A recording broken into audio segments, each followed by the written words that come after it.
Today's episode is with Adam Luciuk. Adam is an entrepreneur based out of Edmonton, Alberta.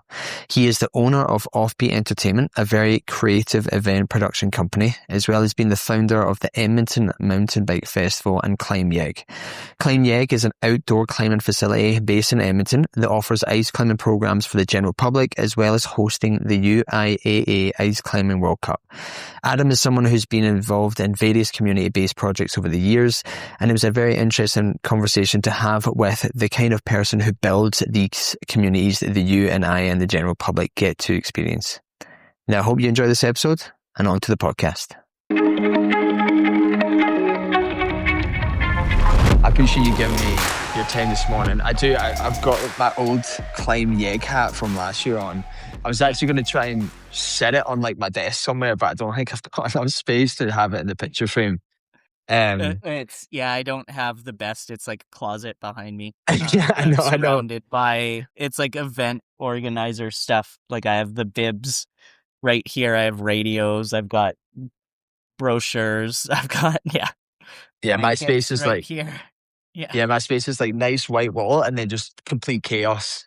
Just absolute chaos behind it. But I appreciate you giving me your time. So obviously I was up at the Climb Yeg event last year, which is really cool. We were kind of just chatting about that. Now, when I was obviously reached out to you and wanted to set up a podcast, originally it was just about that. Like that's all it was. And then when I was doing research, I saw all this other stuff that you also do. So you have, you've got Offbeat Entertainment. Now, with Offbeat Entertainment, is Climb Yeg, Climb YYC, and the Edmonton Mountain Festival, are they like all separate to that, or do they fall under the Offbeat Entertainment umbrella? Yeah, so Offbeat Entertainment is our company, right? So Okay. we're an event, we're specialized in outdoor events, and we work on tourism projects, and that's what the company does. So Offbeat Entertainment organizes the event. It's the parent company for Climb YEG or Climb Yeg, and working on some other projects in some other cities as well. So mostly around our main focus is tourism. And in an outdoor setting. But then we also do we take a tourism lens on events, on recreation facilities and kind of building all of that out. So Offbeat Entertainment's the kind of the parent company that oversees it all. Wow, that's cool. So before you started Offbeat and all these, umbrella, all these things underneath it, what were you doing? What were you doing before you had the businesses? What personally had your attention before that? So I've done a lot of different not-for-profit work within the recreation areas. So I worked for a YMCA. I worked for a bunch of small businesses that had social enterprise type mandates with them. And then right before I started Offbeat Entertainment I was with the Edmonton Ski Club. So I was the general manager managing a small local ski hill here in Edmonton. Wow. And you're from Edmonton originally? Yeah. No, I'm actually from Calgary. Oh, are you? Yeah. Yeah. So when I did you grew up move? in Calgary. Okay. Yeah, I have a tourism degree from Mount Royal and outdoor, managing outdoor centers, and then moved to Edmonton in 2018 at the end of the year, and I've been here since then. Right. Okay, cool. And did you, when you were younger, did Offbeat Entertainment, was it an idea that you'd always had that you wanted to do something like that? Or did it kind of grow out of just life? It grew out of seeing, wanting to get into events and the tourism space, and not really seeing companies or organizations that were doing it in a way that we thought might be successful. So the main piece around it is trying to do things differently than other organizations do. So taking that really kind of service oriented piece to it, and figure out ways that are unique in the way of doing things. So that was kind of the mandate. It was more, no one's really doing this here, so let's go and do it. There's a gap, and it's stuff like I enjoy outdoor recreation, and there was a gap that we saw. So I kind of was going to sprung from ask. there. Yeah, started in 2021 was kind of our start piece, and then we didn't register the company up until 2023. So it was about a 2-year process of doing business planning and figuring stuff out. Mm. So it wasn't just a like off the cuff idea, like let's do this and rock and roll. Like it was a 2-year process of kind of figuring it all out, going to the business, getting it set up, etc. Yeah, it was like before we started like decided to launch, it was essentially almost a full 2 years of kind of figuring stuff out, doing stuff on my own as a sole proprietor. Like I did 1 year of the Edmonton Mountain Bike Festival before I started the company. And then realized when you do festivals, talking to insurance and lawyers, you're like, you should be incorporated, rather than do it as a sole proprietor. So that was, some learning fairly quickly, and we worked with local tourism boards to figure out the best way to try to structure it. Um, that that kind of is a unique sort of thing. So, Mm. And what drew you to the tourism aspect of it?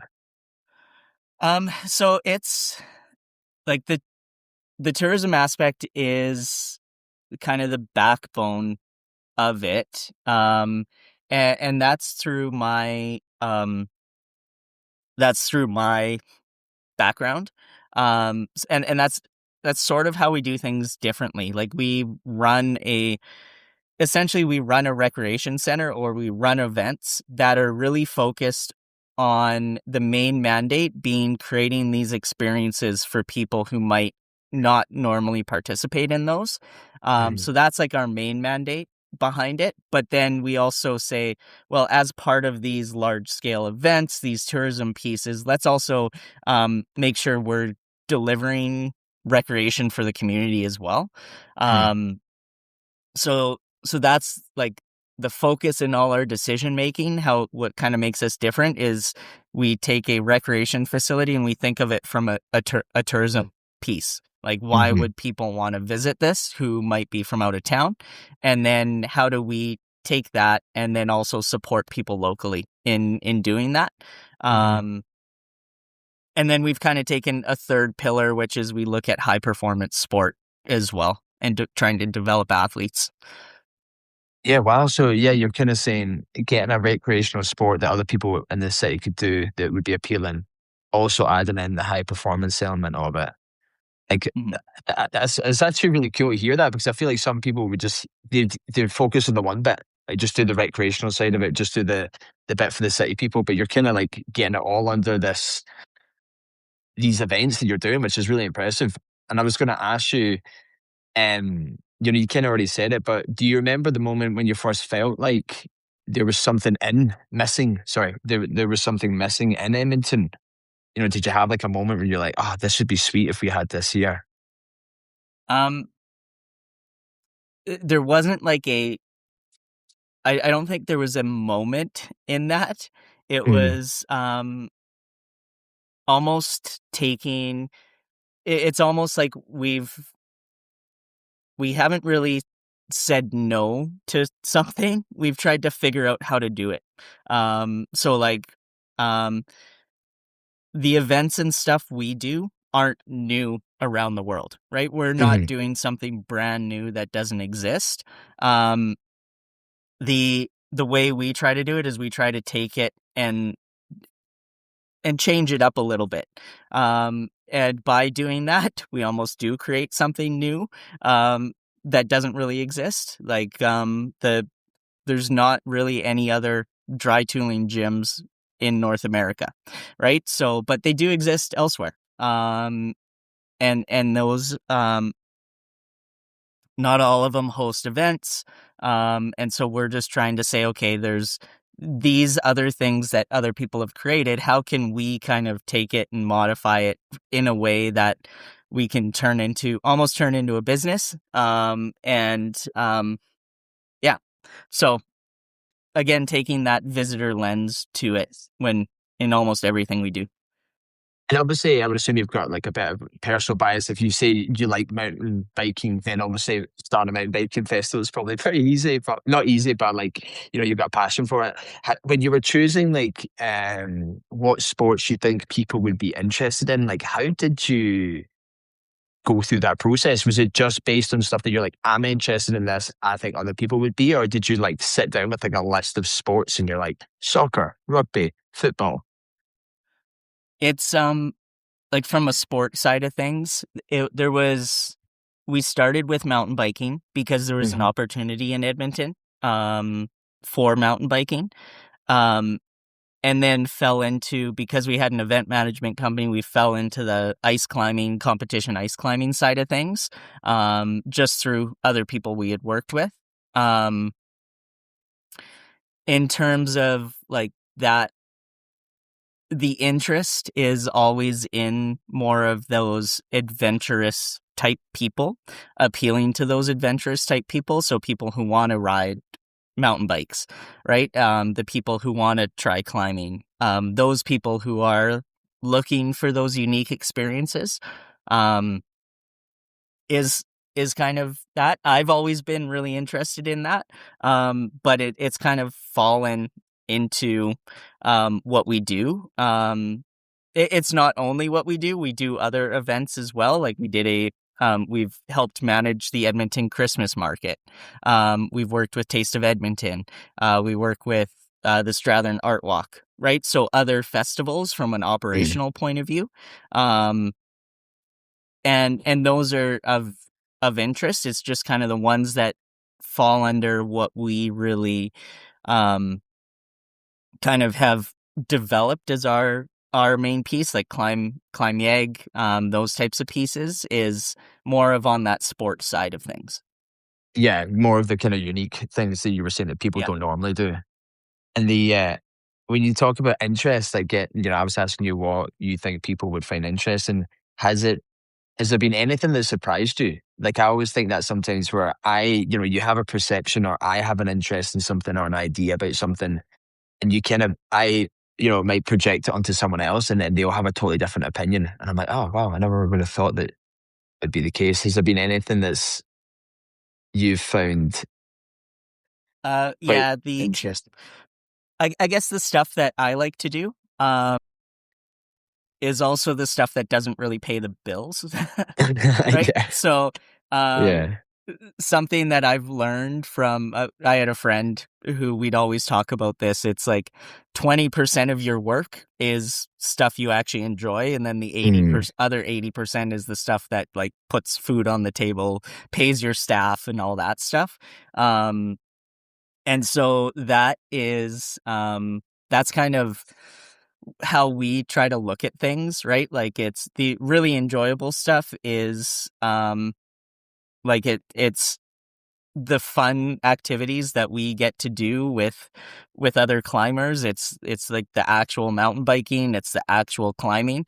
But like there's not enough people to pay those bills. It's the general public from a business side of things.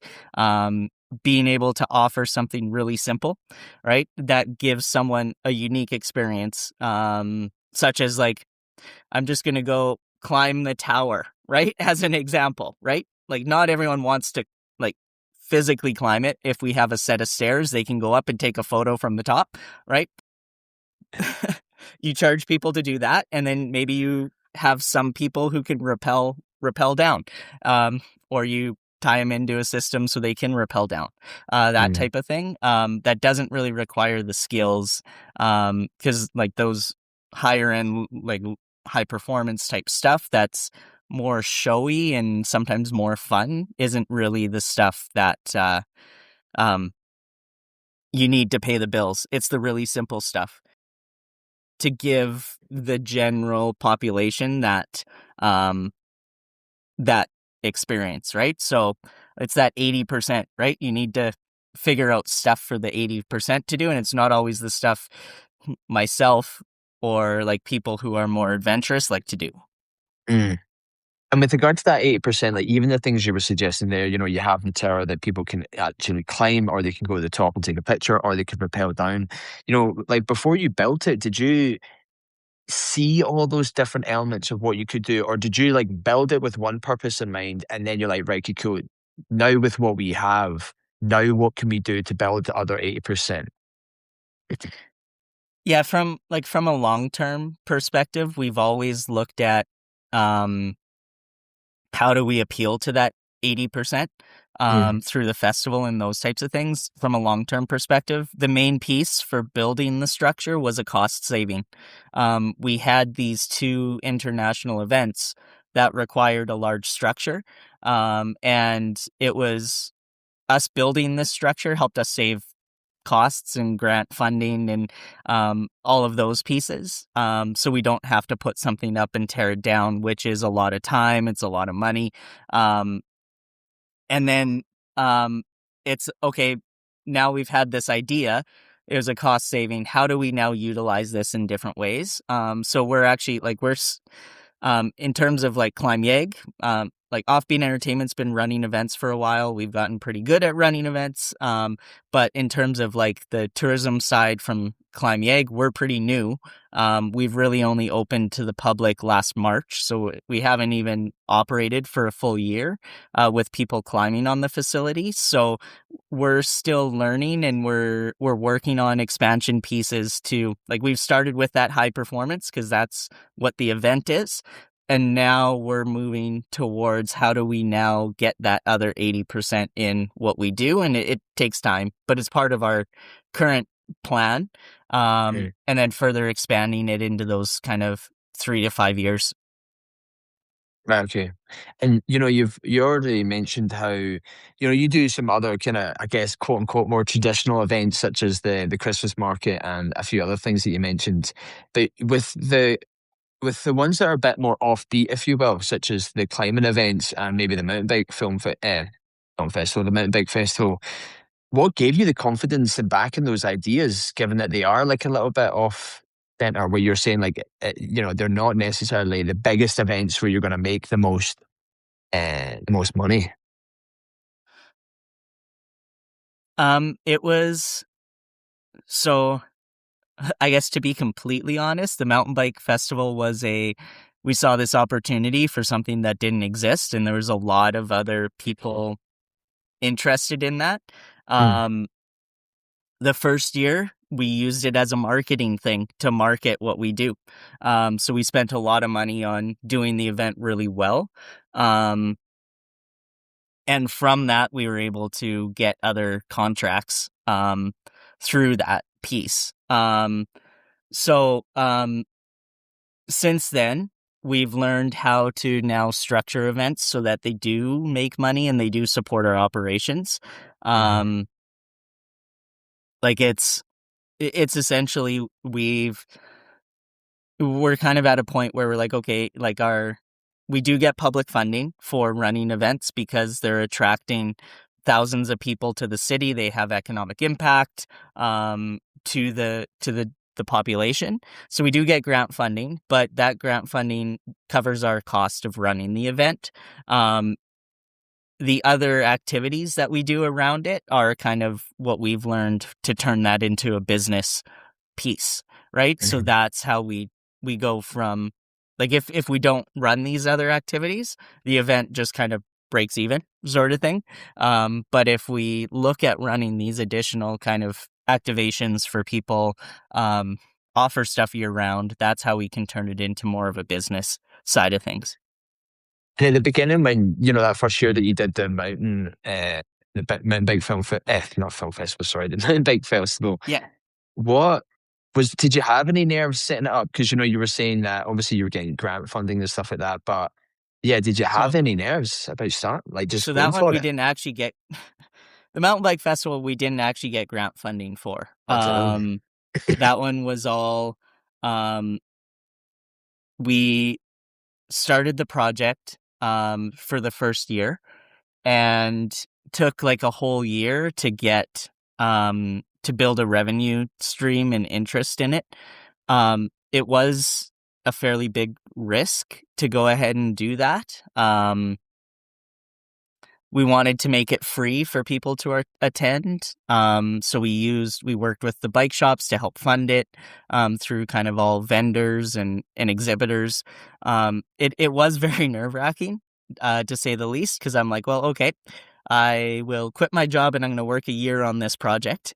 Um, the the biggest thing was, it was like, okay, we're going to take it was essentially myself and my partner. We discussed it. We're like, I'm going to take 2 years, to see if we can make this work. And after running that first event after the first year, and then incorporating, we're like, okay, yes, we can kind of turn this into a bit of a business and make it work. So the big step was like, okay, I'm gonna spend X amount of dollars and take the 2 years to see if we can make it work, and if not, then I'm gonna go find another job, sort of idea. So yeah. And at that point that you're thinking of, at the point where you're having the conversation with your wife about, I'm going to quit my job and put a year into working on this project and potentially 2 years, like what, what do you think finally gave you the push to do that? Um,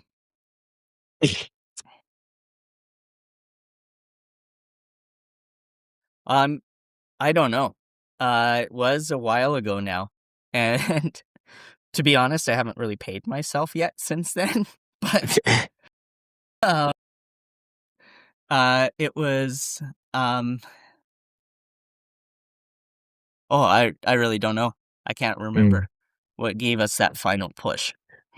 Do you think, was it perhaps, I mean, maybe it wasn't like a final thing. Maybe it was just an accumulation of ideas and time, and then it all just kind of came together. And I guess, do you, so you obviously said that I mean, it sounds like there's quite a lot of risk involved. Like, I think the average person to be like, I'm going to quit my job and put all my time into this one thing where like there's not necessarily a guaranteed outcome at the end of it. Like a lot of people would be, I don't think necessarily a lot of people would do that. What if there wasn't like a final push? Where do you think you got the confidence from to go ahead with that decision? Um,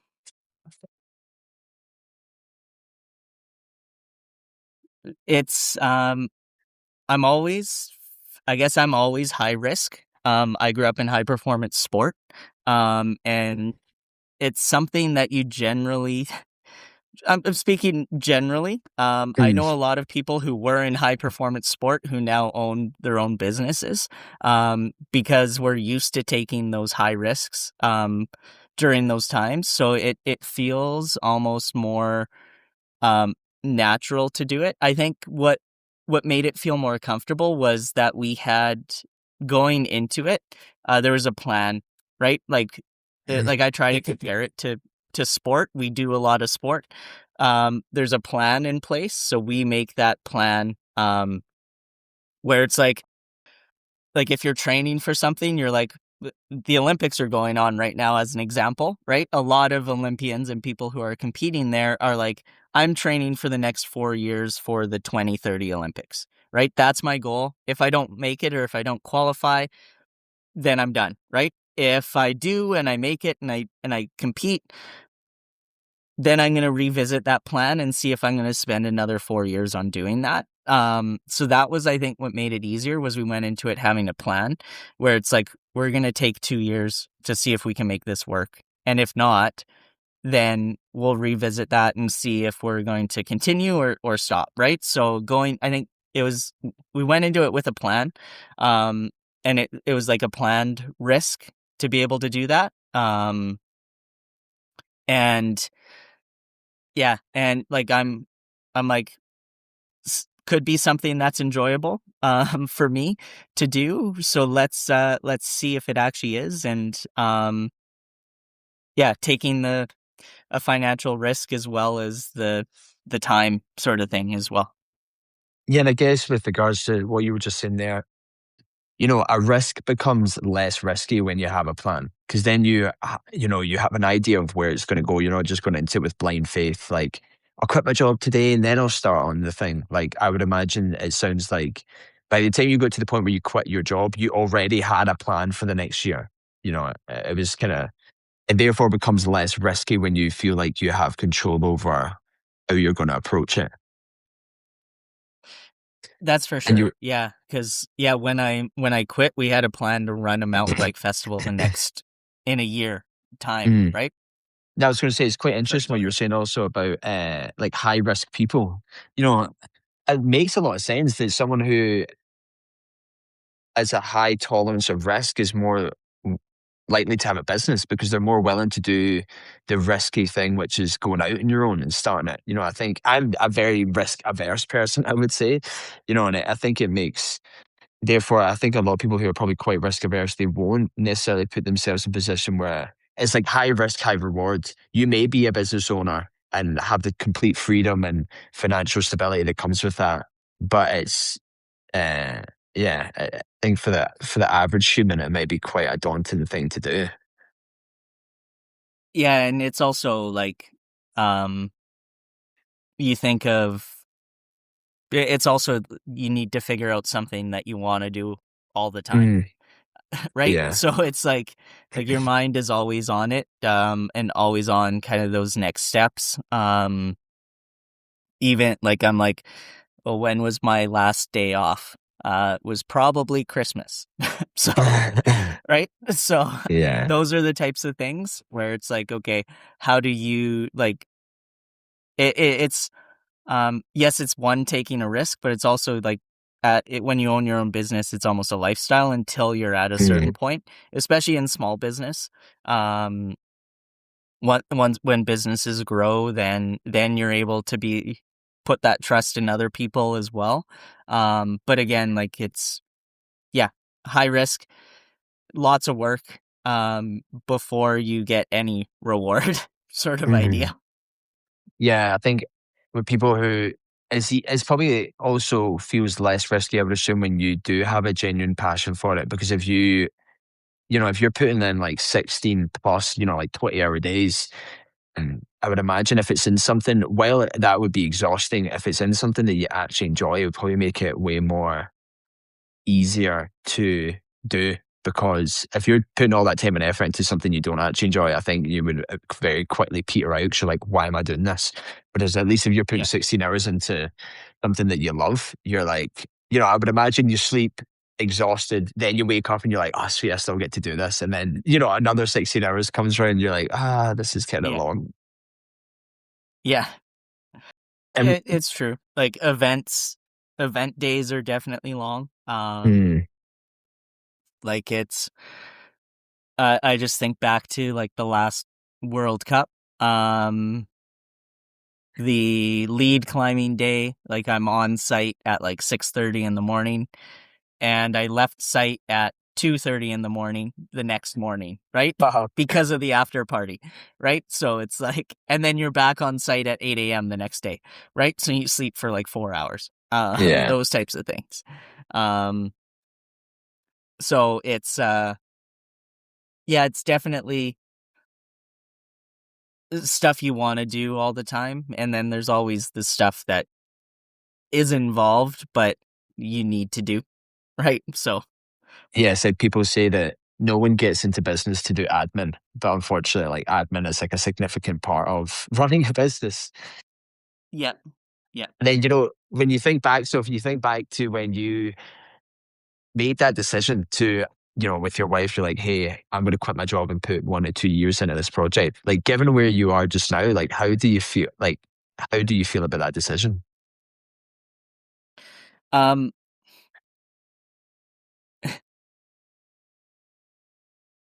well, I'll say two things. One, like from a like enjoyable piece, like love it, love being able to develop the community, Mm. love kind of where we've gotten to. From a financial point of view, probably not. Yeah. Just because like it's like we're still like we're not even 3 years old, right? And Yeah. you generally don't start making money until 5 years, right? So that's being the case, right? Like it's like uh in a business, I'm the last person to get paid, right? Mm. So everyone else gets paid first. And what I'll say is like the first time, I think the most nerve wracking thing that I did through the whole process, that I felt the most scared about was not me quitting my job, right? Because it was my choice to take that risk. It was hiring my first full-time employee. That was probably the scariest thing I've done from the whole business side of things. And why that is that person has put their trust in me to make sure that I have the money to pay them for them to live, right?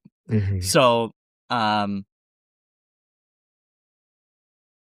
yeah, so that was kind of the most nerve-wracking thing for me out of it when we've kind of talked about that piece. Mm. Yeah, I guess, I mean, I would be the same if I lose. I'm a single. I have a girlfriend. Sorry, but say like I'm a single person in the sense of I don't have any kids or whatever, right? And if I lose my job, that okay, like what it'd suck right now, but I wouldn't be that put out. Whereas, if I had kids relying on me, like it's a totally different ballgame. And it kind of sounds, not that your employees are your kids necessarily, but it's kind of like a similar idea. You've now got these people who are relying on you, as you say, to do this for them, and that is a lot of responsibility. Yeah, and that was like that's kind of the most nerve-wracking piece is it's like, okay, like it's it's sort of their choice, but it's not their choice for like I yeah, right? Like Yeah. I have to be successful for them because they've put their trust in me. Mm. Was kind of the most nerve-wracking piece. There must be like a kind of nice circle moment where like the, you must get some confidence in the fact that they are putting their trust in you, that they also believe in what you're doing, that they want to, commit to it. Yeah, yeah.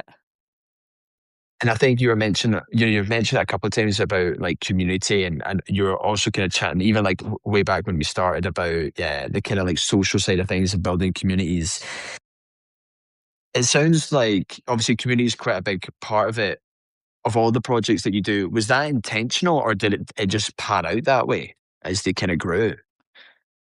Um, it was intentional. Um, so there's kind of three things that I've focused on for like what I want to do. One of those pieces is developing, like being part of a community or developing that community. That's always been a big piece. Um, uh, another another big piece is like it should be fun and enjoyable. But like a big thing that I've always looked at is how how does like um how do we create that community side of things? And so we a long time ago, it was myself and another coach. We actually started a freestyle ski club out of Banff Mount Norquay. Oh, And okay. so yeah, Bow Valley Freestyle. That was Okay, started by sweet. Yeah. myself and yeah, another another freestyle ski coach. We made a joke. It was safety third. Um, that was our joke, right? Because everyone's like, "Oh, safety first." We're like, "Nope, safety Yeah. third." But the main piece was like it kind of gave us those three pillars that we were really trying to focus on, Mhm. and that's like should be enjoyable is the first piece. It should like try to create community through what we're doing, because then that can always make it more successful for what we're doing. And then, but kind of that most important piece is like people need to feel safe with what you do and being part of that community, because otherwise they're not going to tr- purchase your product. They're not going to buy into what you're doing if they don't Mhm. feel that it's a safe environment to be able to do that. So that's kind of our uh, mandate. Can't remember if we actually got shirts done that said safety third on them. There's a couple couple guys who might have Yeah. eventually, but yeah, it was our yeah. It was a bit of an inside joke for freestyle skiers. Yeah. I definitely say for freestyle skiers, safety is not the number one priority. Usually, like Yeah, how cool you are, it's like the number one priority for the people that I know anyway. yeah, And yeah. With regards to community, like why, you were saying develop, one of the first things you mentioned there was like developing a community. I think in the research of like before this podcast, I kind of had this idea, which isn't a novel one, but it was new to me, which is, I've gone to numerous clubs, like running clubs, triathlon clubs, like clubs of all kinds, right? But I've never once thought about the fact that someone has to create that for all of us to go and enjoy it. I guess I've never just Mhm. met someone like you who is the creator of these communities. Why? What? Why do you think develop? How come you have a personal interest in developing these communities? Um, it's I guess like I even did it in university as well. Like I started an outdoor adventure club in university. Hmm. The interest is I like doing those activities and I want people to do those activities with, right? Hmm. That's essentially it sounds selfish. It probably is a little bit, but you end up creating those around that. Um, where it's like, let's, yeah, I want to, like, it's like, I want to go skiing this weekend, but I don't want to go skiing alone, right? I want someone to carpool with, someone to hang out with during the day. Um, and like, my friends aren't always available, but there's a whole bunch of other skiers out there who are probably really cool people that I might want to hang out with too. So, um, that's kind of the piece around it where, or maybe I don't want to hang out with them, but they have other friends that they might meet within this that allow them to go out and do those activities as well. Because like it's like there's always like within sport and outdoor recreation, like there's not a lot of activities that you want to do alone or that are like actually safe to do alone. Hmm. And so those by building those kind of communities, it helps at least have a partner that you're going out there with who can call someone if something happens, right? So, or yeah, that you can then tell stories with afterwards. Because that's always a big fun part of it as well. Yeah, that's very cool. I guess it sounds like I understand when you say like it may be selfish, and I think that while it may be, it also is very unselfish because you have a personal interest in thing and you want other people to do it with you. So you've just created these scenarios and events and communities that like kind of serve both purposes. Like you're getting the Yeah. joy of doing it with people, but you're also unselfishly, creating it for other people as well. I think that's really cool. That's well, thanks. Yeah. Yeah.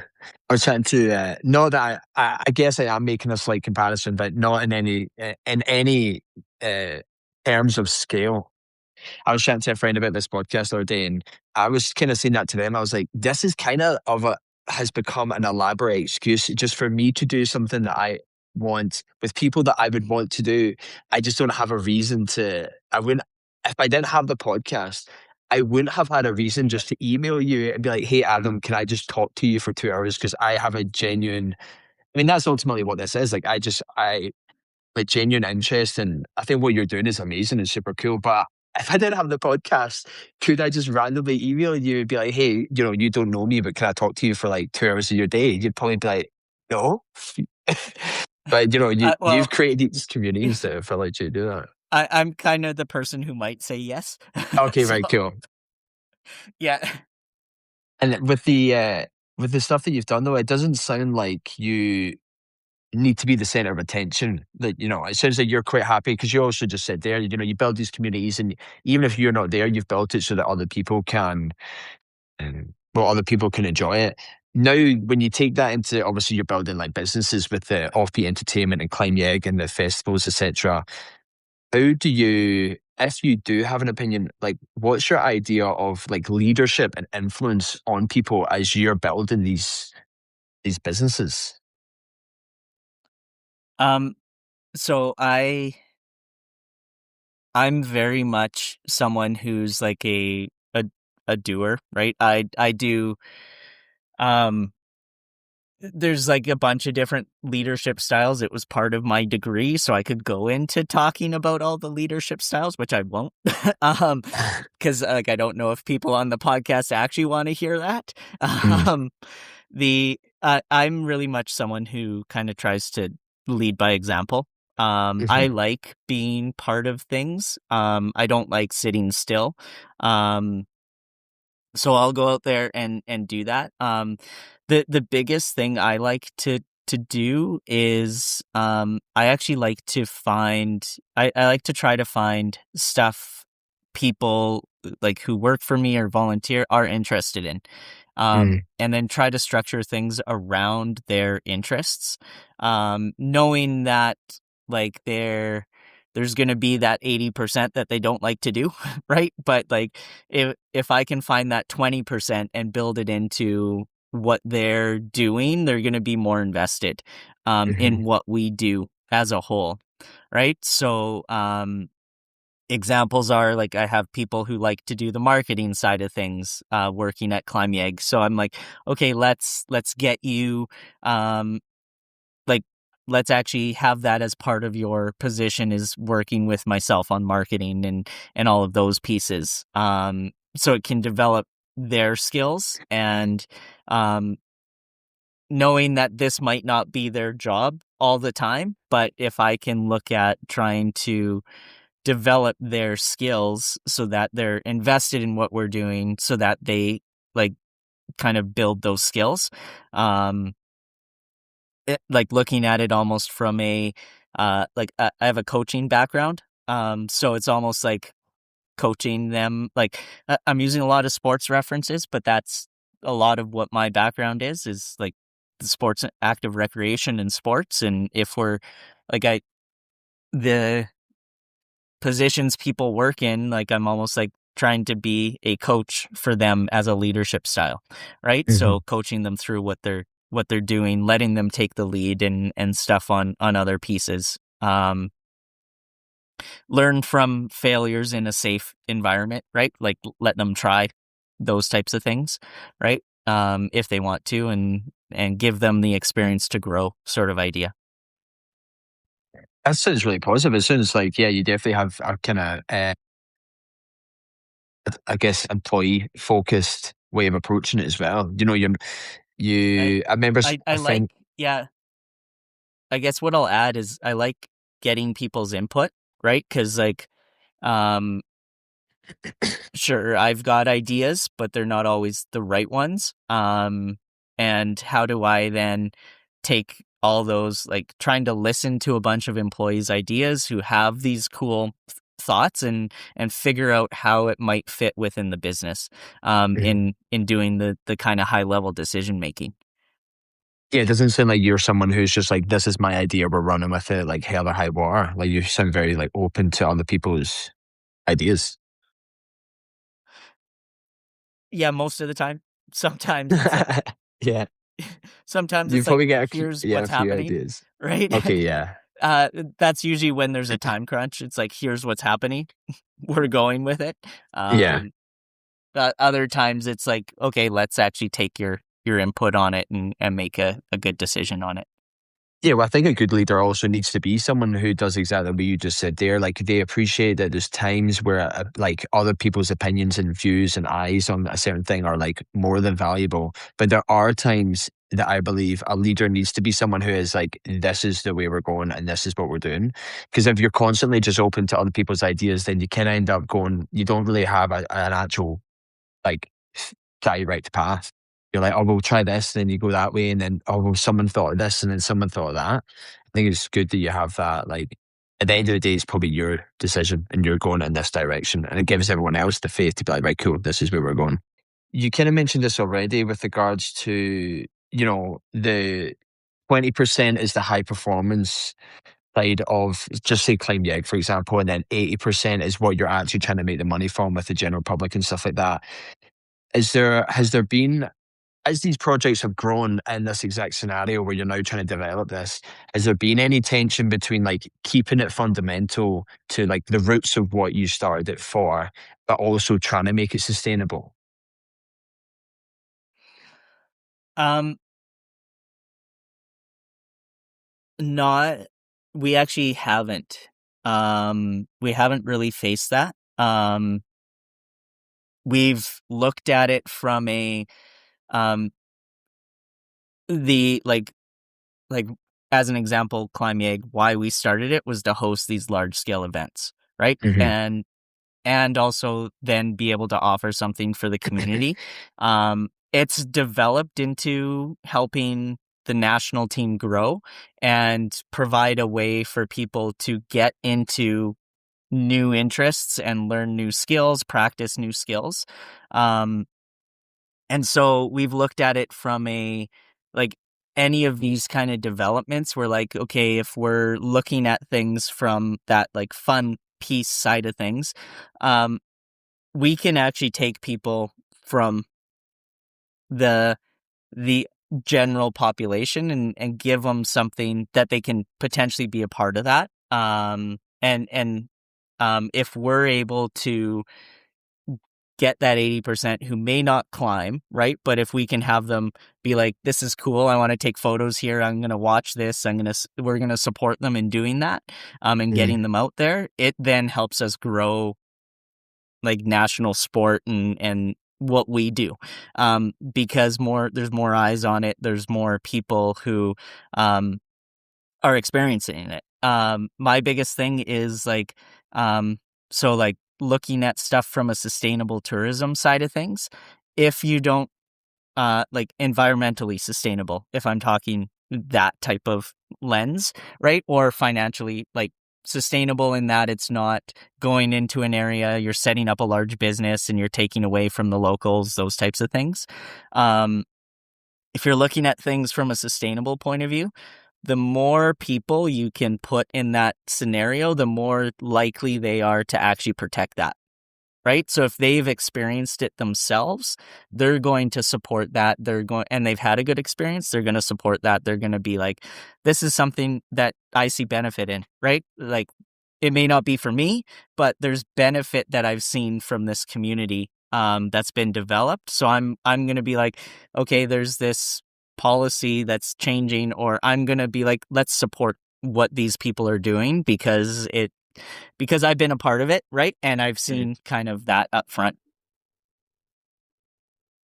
And is that something that you've got in, like, do you, I'm just trying to think. So you were talking about like people getting involved in it and therefore having more of a passion when policies and stuff come up. Do you get involved in that at all? And what I mean by that is like if you see policies coming up, do you like send emails out to people who have signed up online being like, hey, FYI? Or is it more just you're assuming that they in their general kind of day to day will notice these things and be like, okay, cool, I'm gonna speak up about this. Um, we will speak about the importance of active recreation and tourism within like the city and within natural spaces. Um, from a we like from a political side of things. I try not to take my political views into what Yeah. we do. Um, so like from a policy piece, from that like active recreation, supporting sports, like those types of pieces, those are things that we kind of do push for and we'll speak up about. But we generally won't, like from a business point of view, we don't have it where we're taking a certain stance Mm. on an issue, right? So um that's that's like why we've chosen to do that is because like someone on both sides of the issue may want to climb, right? They Mm. may want to participate in our event, right? And they may want to do that type of recreation. Um, and so that's the type of piece where we try not to look at alienating those, but then supporting policies and stuff that are like, hey, like I will. I have to be careful what I say, Mm. but there's some stuff that's outdated, um, in terms of being able to speak up. I guess what I'm saying is we're in a position to help other people speak about the issues that we feel are important, but we won't do that ourselves. We'll provide other people with the benefits side of things. So we'll share, like, from a outdoor recreation using natural spaces type setting. We'll say, with people who want to speak up about that, we'll share the data and that information that we have with them Mhm. so that they can talk about the benefits of it. Yeah. That's kind of our stance. Is it's like, how do we make sure that we're still an inclusive space for Mhm. everyone, right? I know most of our staff and most of the people have a certain political leaning within the climbing community, and within the event space community. It's generally the same. But it's like we can't take our stance and we can't say, "Oh, you don't agree with us on this, so we're not going to let you climb," sort of idea, right? Or we're not going to let you participate, right? Yeah, It's a neutral political, let's just celebrate these outdoor sports. Yeah. I mean, another question I was going to ask you was that, you've obviously chatted about how you're in the third year of your business and, there's a lot that comes with it. You've been able to keep it running, keep it moving. Are you at the point where you're paying yourself an excess amount of money so you can go on these bougie holidays on yachts and whatnot? Probably not. But, like when it gets to, if you ever have moments of like doubt or when things get perhaps like a little bit overwhelming, if it's like, there's just a lot going on, is there a way that you kind of remind yourself of the original reason that you started doing all this in the first place?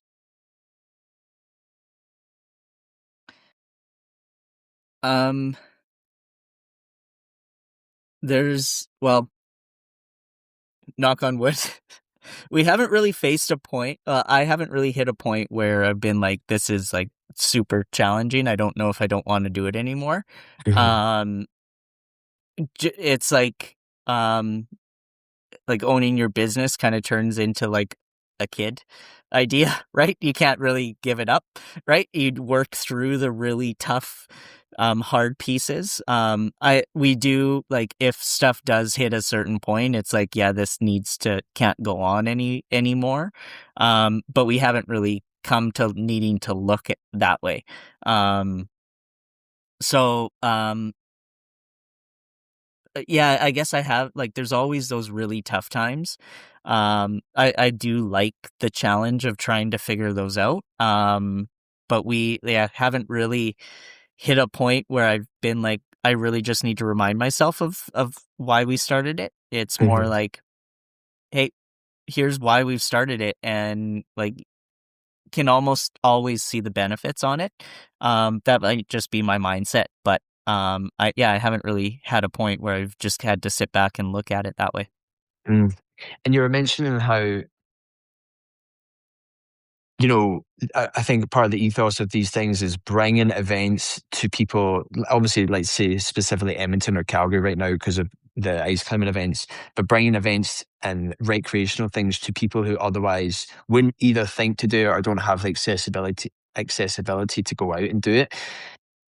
Is it how much do you think of what you built as being influenced by Edmonton specifically versus these are ideas and ethoses that you would have had regardless of where you were? Obviously, you're from Calgary as well. Um,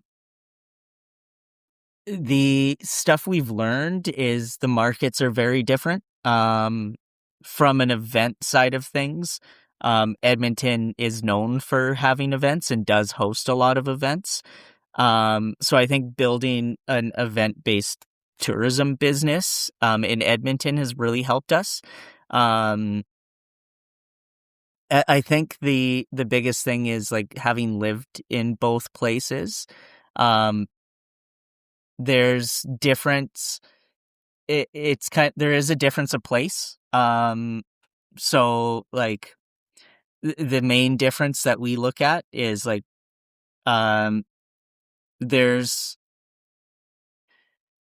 almost a tighter community as a whole in Edmonton, because there's less stuff to do, right? Okay, yeah. Right? So, yeah, essentially that's almost how we've kind of looked at it, right? Like Mm, it's um the people who live in Edmonton, like if you want to go like in an outdoor crowd, if you want to go do that, it is like a weekend or a get up at 5 a.m. to go drive and do that, right? Where growing up in Calgary, it was like, oh, it's after school. Let's drive out to Bragg Creek or something mm, like that and go for a mountain bike ride, right?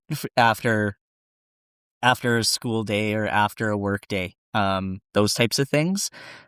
So it's almost like the community side of things has really further developed because of being in Edmonton. Um, and not saying that it's unique to Edmonton, and can be successful I think it can be successful in other places because people always search for those types of pieces where they can be a part of something. I think just having it develop more out of necessity from living in Edmonton and starting the business in Edmonton. mhm. So it sounds like Edmonton, but like, yeah, Edmonton has got a better community, or not better, sorry, but like it's a better community perhaps because pretty much everyone in Edmonton does everything within Edmonton. Whereas when you live in Calgary, as you were saying, you can pretty easily leave Calgary to go do all these things elsewhere. And therefore it might not have as tight of a community because everyone's constantly spending their evenings and weekends driving out to like Bragg Creek or Banff or wherever it may be to go skiing. Yeah. Another question was that I think a lot of people get influenced by the city that they live in. Perhaps sound that you were influenced slightly by Edmonton just by, kind of what you were saying there about the fact that this community and is there certain things that are missing, perhaps like a mountain bike festival, the ice climbing and stuff like that. So I would assume that Edmonton has influenced you, even personally. Is it now quite cool to think that you're having that direct influence on how other people experience the city because of the events that you've created? I I don't like to say it, but I think we do have that. I Yeah, mean, I do definitely, think yeah. we do. Yeah. Especially through like being able to offer ice climbing for people who may not have tried it before, right? And they can do it in the city before going out to the mountains. There's people who now yeah, who do now do stuff in the city who may not have done it before. Um, I don't like to say it, but I do think that, yes, some of what we do has kind of influenced people. Um, and that's just my personality is I'm like, yeah, it's I guess so. I mean, I definitely think it does. Like, I mean, Yeah. so I've only been to Edmonton a few times, and one of those times was for Prime Yeg. So, if anyone asks me about Edmonton, like 50% if not honestly more, of my talk with them is like, yeah, amazing. They do this ice climbing event every year, the blah, blah, blah, blah, blah. It definitely does have an influence on how people see the city. And I just think that's really cool. Honestly, I think knowing that cities influence you, but then to be the creator of of events within the city and knowing that you're influencing people. I know that's obviously not your ultimate goal, but it must be quite. It is. I think it's just very quite cool. Oh, thanks. Yeah, it's not really some like a lens I've thought of it from, Yeah, right? that's probably a hell. Yeah, I mean that's. I would say that the fact that you don't have it as a lens is probably a good thing. That you're not like, look at me, the creator of life. Um, Yep. you know, Yeah, yeah, that I don't want to be that. and with the with all the projects that you work on, or I guess like you've built these things that you're saying, you've got personal interest in all of them. Um, how do you when you're working on something? How do you personally know whether it's worth your time or not? Is it as simple as the fact that you've already said that you literally just like the thing, therefore it's worth it to you? But has anyone come to you with other ideas and you're like, I wonder if this would be worth my time and effort as well? Yeah, I was gonna say, yeah, we've tried lots of stuff that like through doing it, we've also tried stuff that we're like, this is not worth our time, right? Okay. It doesn't fit with what we do. It's not what we want to do or what we want to do all the time. Um, yeah, we've tried weddings. Our model doesn't really work for weddings too well, and it's not Mhm. stuff our staff got into, like people who work with me got into doing events for. We've tried we've tried our hand at like event equipment rentals a little bit differently, and that's again we've kind of moved a little bit away from that. Um just based on the mandate of why we're doing what we do. Um and so like yeah, there's stuff we've and people suggest ideas all the time. We hear it all the time. And part of that is just being able to being able to listen and then actually rather than rather than say no right away because it hasn't worked in the past, look at it maybe like, okay, it could this work?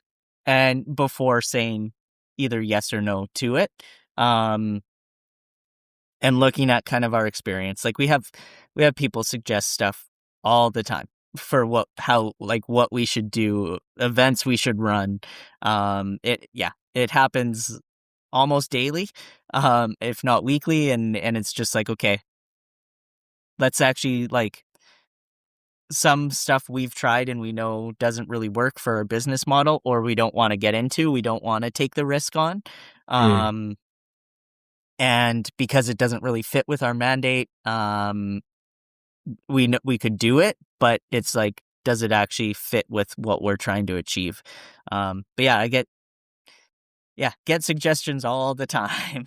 Yeah, I got a friend who started Yeah, a business in town, but she's been successful, and he said that yeah, he noticed that he was like, people just, I don't know, I don't understand why this has happened, but he's like, people just come to me with ideas constantly as if I'm some like business expert, and he's yeah, like, I find it funny because I'm not any better. Like, it's just like I had an idea, I started it, I ran with it. It's now it's sustainable and successful.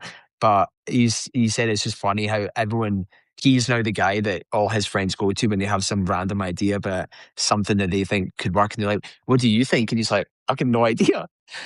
I've got yeah, no idea whatsoever."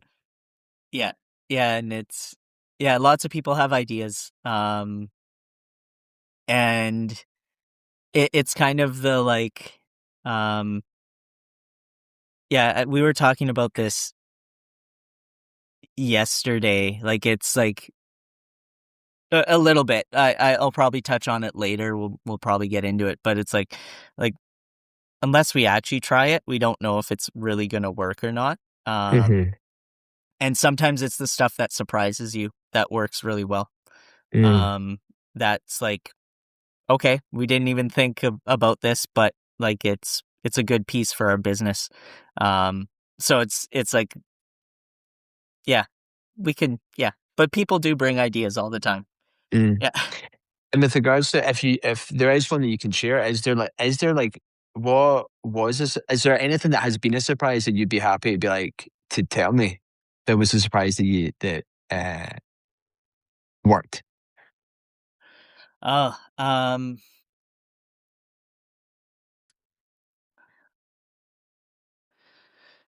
the I don't know. I might have to think about those. Yeah, we can circle back to it because I was also going to ask you. You Yeah. mentioned you mentioned the mandate. Like, what is your mandate? Do you have like a Our literally like a written down thing? Yeah, we do. We like our so ours is to create it's essentially we want to create experiences that are different from the ordinary, usual or what people would expect. So Mhm. we go around like it's like our main piece, like our vision is to do things differently in that outdoor setting. So that helps us guide our decision making is like okay, there's this cool idea. How do we do it a little bit differently that's unique in what we do? So um, that's our biggest piece. There's a whole bunch more that goes into it, um, but it's like, how do we do things differently with a tourism lens? So that's kind of our mandate, and it's through these kind of unique tourism products that could also be like we talk about it as a tourism thing. Tourism encompasses events, it encompasses facilities, rec facilities, like it can fall into all of those pieces, and it's about trying to attract people and attract eyes on a local area, is kind of our biggest thing, but doing it by creating unique stuff and doing it differently. Mhm. And, with regards to your mandate and ideas that you have, how do you also not find yourself getting too pulled in too many different directions? Um, so um, we look at we try to look at who we're attracting. At the beginning, yes, we got pulled in a lot of different directions. Now we're trying to look at it more from a strategic development side of things, where who are we actually attracting and appealing to? Like, who's our actual market that we're working towards? And so we have it like, I have our like 3-year business plan open in front of me, and it's like looking at, okay, here's who we currently attract. We're not getting everyone in this like one. So how do we look to expand to appeal to this entire target market, right? And then how do we add additional activities that expand us into this other market? Um, so looking at it kind of from that way is helps us guide our decision making. And then it's like the our biggest thing is like, here's who we're attracting. And then how do we stay within that, right? There's a lot of activities. Like, we specifically don't do indoor events, right? We do outdoor events only. Um, we make sure that we're working within an active recreation crowd and building that into our events, right? So that helps us do our we have a target market that's we call it the outdoor explorer, right? We're more on the adventurous side of the outdoor explorer, and so we're trying to expand more into the like people who just want to go outside and experience nature sort of idea. Mhm. So those are kind of how it helps us really guide our decision making. Mm. So you almost have this kind of mandate and I guess this ethos that if someone comes to you with a new idea or someone within your team or even yourself have a new idea, you're like, if we're putting it against our measuring stick, which is, the mandate and the ethos, is it going to either take us to that piece of that you're saying you're not currently getting just now in your kind of 3-year plan? Is it going to get us to this market that we're not getting into, or is it in line with what we're doing? And I would assume if the answer to either of them is no, you're just like, sweet, move on. It's more like, let's file it for later because it might change. Okay, fair, Yeah, yeah. So you never throw an idea out yeah, completely. You've always kind of got them. Yeah, that's actually, yeah, that makes total yeah, sense. Because yeah, yeah, something may not work now, but things yeah, change. yeah, yeah. It may, like, down the line, right? Um, we specifically don't do, um, we've done stuff in the past, but like we specifically don't do like ticketed music events, right? Yeah, We know how to do them, right? It may become a piece down the line. It may be more beneficial and lower risk for us to look at it from we rent the facility and someone else sells the tickets, right? Those types of things. Looking at it from that like risk reward type thing, but then how does live music fit into what we are trying to achieve, right? Hmm. Um, it does in our longer term plan where we are looking at it's like our long term plan where we're looking at, because we do festivals and events, we're looking at that type of market that would be looking for those types of things. But it's currently with our festivals and events, it's not appealing to those markets right now. Yeah. That's quite cool though, but yeah, you're never you're very open minded then, like as in you're just saying there, you never say no to an idea, you just park it, and if you can revisit it at a later time when something changes or something else grows, you can always go back to it as opposed to just saying no. Yeah, like as an example, in terms of that live music, if Hmm. we wouldn't organize it and we wouldn't really try to reach out to people to organize it because it's not within our current goals of like outdoor specific recreation type things. Hmm. But if someone comes to us with, hey, you have a structure, like they're like, you have a structure. We want to put a stage in the middle, put lights and sound system on your structure and run a live concert there and sell tickets for it. Can we rent your facility to do that? And we would say, we would then look at revisiting that and seeing, okay, how does this fit within kind of what we're currently doing? Hmm. And is it something that we could do maybe on this one off, or build in a recreation component to it so that it does fit within what we're doing? Wow, that's very cool. Yeah, so you're very, yeah, I think that's very cool. I think especially for growing businesses to have such an adaptive mentality is it's honestly like really key because it you just open up so many more doors and avenues and possibilities as opposed to just being like, no, this is our lane and we stay in it. Yeah, and I think it's because we're in, like, if you look at stuff from like recreation and tourism, like it's with trends, like it ebbs and flows with what people are interested in. It has a lot to do with like what happens on the world stage and with announcements and stuff like that, and where people can travel. And yeah, there's a bunch of different factors in it. So I think just based on our industry, it's more key that we're flexible, right? Mm. In what we're doing. If we had a, um, yeah, because we're more tourism based than just climbing. If we were just a climbing gym, right, then it's a little bit more focused. But my my staff always say, like, we're not a climbing gym, we're an event and tourism company that happens to own a climbing gym. Yeah. Right? So yeah, yeah, Yeah. we're an event facility. Yeah. Yeah, I think this is kind of a silly example to give, but it kind of does tie into what you're saying. Where have you ever been to Asia? I have not, no. Okay, so if you go to Asia, like if you go to places like Thailand, which I went to like maybe 10 years ago now, just before I went there, the whole thing to do in Thailand was everyone rode the elephants. Like you got on an elephant and you rode it. You know, that was the whole thing. But then the year that I went there, it swapped over. So what happened was it was then very general public was like, you shouldn't ride elephants, it's really bad for them. They now become you go to sanctuaries and you like feed them and you wash them and all this stuff, right?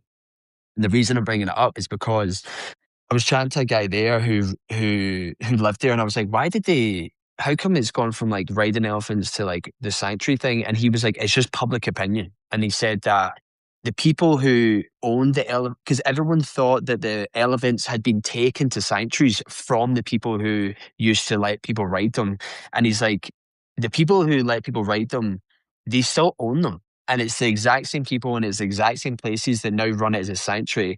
He was like, they only changed it because of like public opinion. He was like, they do whatever the public wants to do. So it was like, if they want to ride elephants, they ride elephants. If the public want to put them in a sanctuary, the same people will just change the thing. And I guess what I'm getting at here is it's just that same idea. Like, I guess an event is what I'm kind of referencing this to, where the people who owned it were adaptable. They were just like, this is what the public wants, this is what we'll do. And they just changed it and it worked.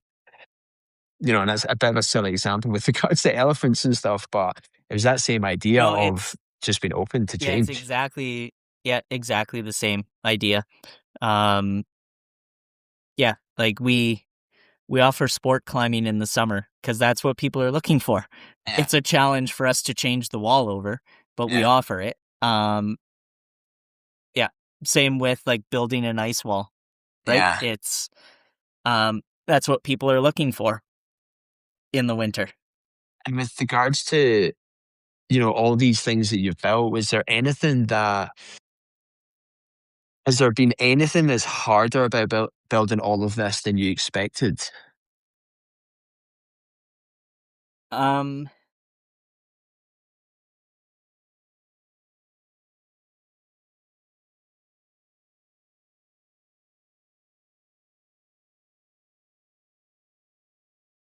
there's there's stuff that's I'd say more frustrating than I would have expected. Um, and the the hardest thing is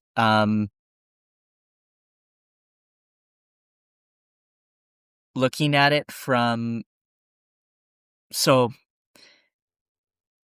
the hardest thing that we've kind of seen is there's a lot of stuff that you think has been wrapped up and you don't need to deal with anymore, but then still comes up again and again Mm. and again and again. And so you're like, oh, I've wrapped this up. Like it was a challenge. I don't need to deal with it anymore. And then it comes up again, right? And you're like, why is this still happening, right? And you deal with the exact same issue again, and then it Mm. comes up again. Um, and I I'm just being very careful to give examples. Yeah. Um, but everyone knows that like there's a lot of regulatory challenges with doing larger scale projects. Mm. So I will say that, and I will leave it there for now. Yeah. I mean, not to put words in Let your mouth. people read into it. Yeah. I won't put words in Yeah, your mouth, but I'll give you an example of what a friend told me. So I have a friend in Scotland who runs an event company called Up and Running Events. It's this fairly new and fast growing running event space. So they put on like 5Ks, yeah, 10Ks, etc. yeah, And when we were doing the podcast, he just pretty much called out. So the city that it's in is like Glasgow City Council, and he honestly just pretty much yeah. called them out. He's like, they suck at this thing, and I was like, wow, interesting. Not that it's got a massive reach, but I'm like, I hope no one actually listens to that because he was just like, yeah, it sucks. They don't want to do this thing.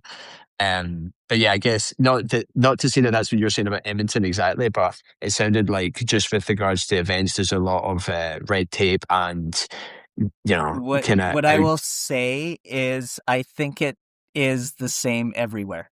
yeah, it's not a Yeah. unique thing. Yeah, It's not unique to Edmonton, it's not unique to Glasgow, it's not unique to Calgary. It's yeah, to yeah. specific places. Yeah. Does that give you any sense of like, well, at least it's not just us, or is it not really help? Yeah.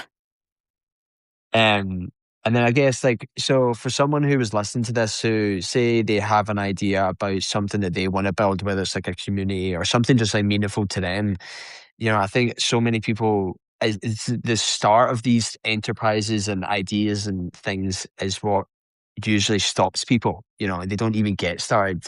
Right at the beginning of doing something like this, like you've done, or if, as I say, someone has an idea of something that they want to create, regardless of what it is, right at the beginning, what do you think is the thing that actually matters to get it running or to get started on it? Um it's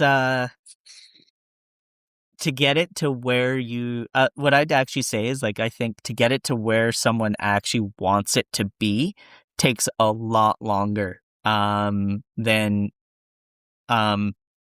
you would really think. It's like taking like almost like taking baby steps, right?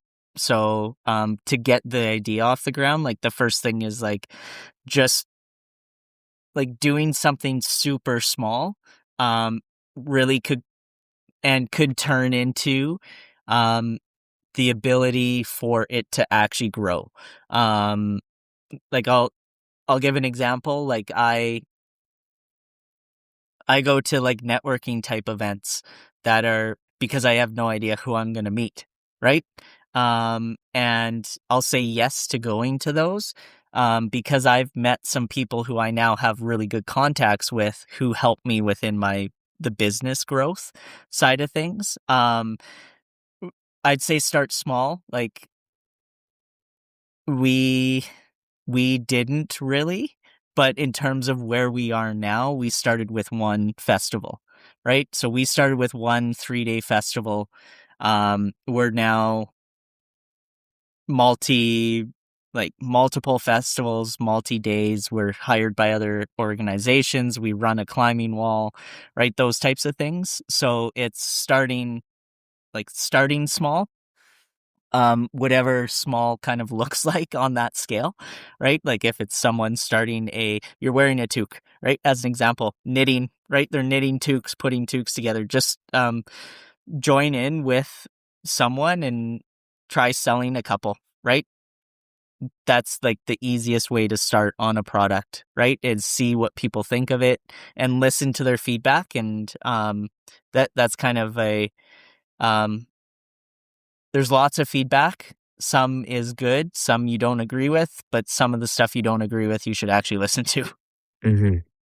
Yeah, the feedback's almost more valuable than your personal opinion on whether something's good or not. Yeah. Yeah, in the course of doing this podcast, like, obviously chatting to friends and my girlfriend about it, and my girlfriend specifically, probably because I was chatting to her the most about it, would suggest things right in the beginning that I was like, nah, not going to do that. And just like simple things like how to like word the title, or excuse me, how to even just like simple stuff like questions and what people would want to listen to. And you have your opinion at the start, and I was like, nah, not going to do that.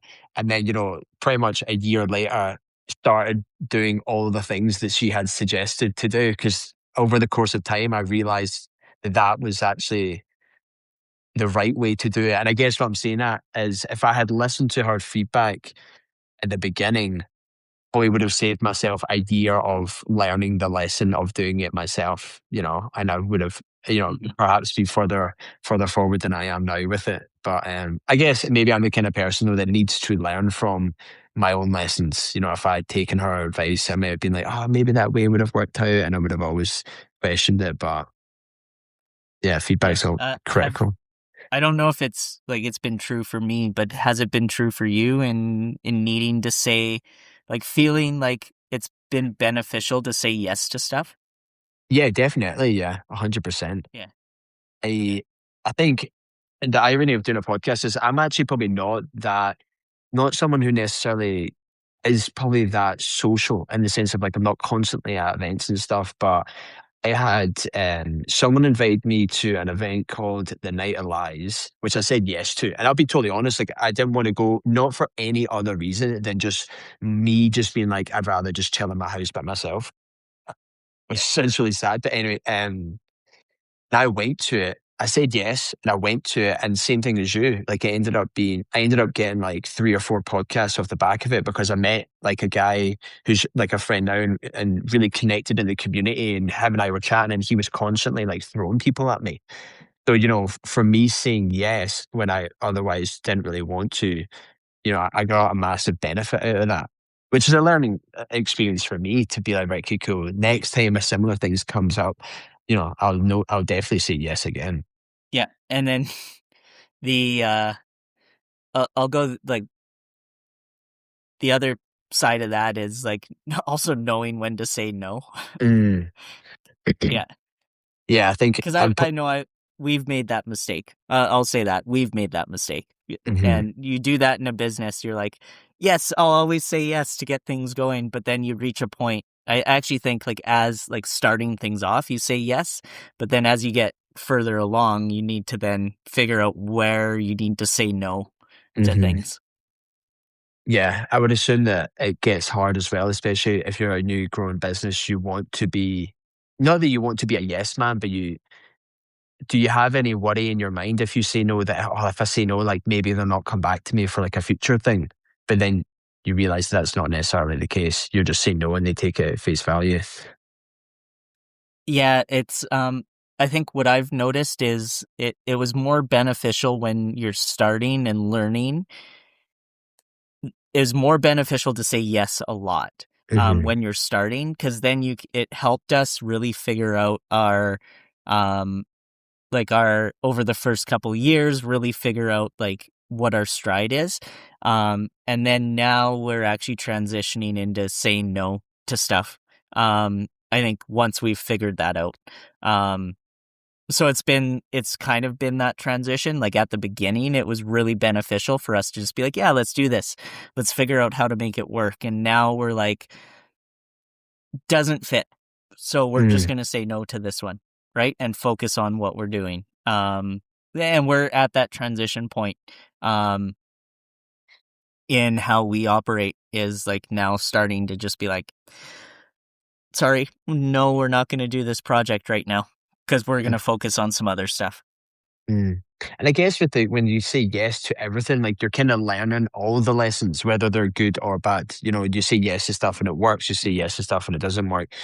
You know, wh- whereas if you say no at the beginning, then you probably aren't learning as much. And I guess you're probably at the point now where you've said yes to so much stuff. You've got all this information, all this experience, all this data, so that now you're like, you're more confident in saying no because you're like, no, like we know that we've tried this, we've done that, this is kind of similar to that, etc., etc. Like we can confidently say no with this because we know that it's not going to add value to what we ultimately are trying to do here. Yeah, I'd agree. Yeah. Well, Adam, look, I appreciate you sitting down with, well, not physically sitting down with me, but sitting down in another room and chatting Yeah. to me for so long this morning. I think someone like you who, as I say, has you create the communities that people like myself get to benefit from, and countless probably friendships and relationships have formed as a consequence of people like yourself creating these events, spaces, communities for people to get together and get to know one another. And obviously I kind of thank you from me, but I no doubt that a lot of people will be thinking the same thing. So yeah, I just want to say thank you to that, and it's yeah, been really cool to sit down and bug your brain for so long this morning. Oh, yeah, thanks. Yeah, it's been a pleasure. I was not sure what direction it would take. So I was like, Yeah, I don't know what to like. I have notes open and I'm like, oh, I didn't really read off any of those because it took a different direction. And I was like, oh, yeah. okay. I thought you were gonna I was like, are you gonna ask more about the climbing wall and those types of things? So I think I had a friend I ask just me wasn't about. sure. Yeah, no, no, yeah, it's a totally fair question. I had a friend ask me about the. Actually, it wasn't a friend; it was someone who I want to do a podcast with, and they said to me, "They're like, what is the Yeah. purpose of this? Like, why?" Because they also were wanting to know what angle I was going to come from. And I think Yeah. my whole thing with this is it's not necessarily so that person has achieved a certain thing. They got like numerous first place finishes at a thing, right? And I was like, it's not even necessarily to do with like the specifics of how do you run your business, how do you win this race, how did you? It's more like find it fascinating to learn from people like you and like them. It's like, why do you do it? What was the purpose that made you choose a path that was less traveled? Because I think people like that find honestly really interesting. You've done something different, and it's more why and trying to understand you as a person. And I mean, if I'm being like really selfish about it, so that I can be like, okay, Adam's talking about how high risk people are often the kind of people that uh, start businesses, and I'm like a risk averse person. And it starts to. I mean, even just in the conversation, Mhm.